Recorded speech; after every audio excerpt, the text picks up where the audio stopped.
In 1931, the three northeastern provinces of China were occupied by Japan.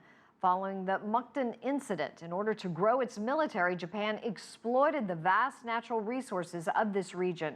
It forced millions of Chinese people into hard labor with little consideration for their lives.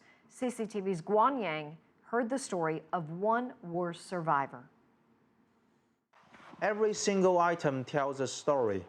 For 80-year-old Gao Guoxian in Fuxin, whose father was forced into slave labor at a local coal mine in 1943, the memory of his dad donning his mining helmet has never faded away. To this date, he still remembers the injuries his father suffered, which eventually made him disabled. You can see that the helmet is made of pure straw. It hardly gives any protection. My father's back was broken in a coal mine accident, but the Japanese still won't set him free. All they ever cared about was how much coal they could steal. After the deadly accident, his father was transferred to work at the ground level of the mine, where he witnessed the place being turned into a living hell.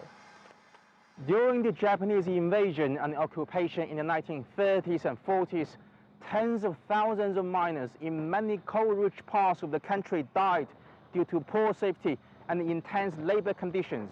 And here, at the Fuxin Mass Grave Memorial, the remains of the victims serve as the evidence of Japan's wartime crime. The memorial site, which stretches for around 600,000 square meters, is the final resting place for over 70,000 miners, all buried here without dignity. It shows the whole world the nature of Japan's past militarism. I remember that my father carried a stick all the time. He told us there were miners being buried every day, and many dogs would come to the site and eat the bodies. He had to use the stick to whip them away.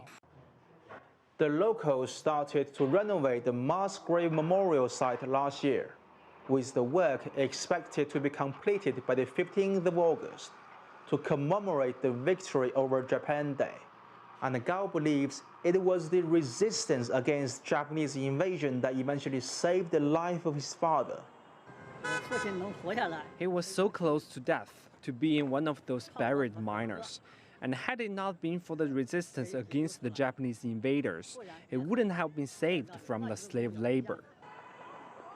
Guan, CCTV, Fuxin, Liaoning Province.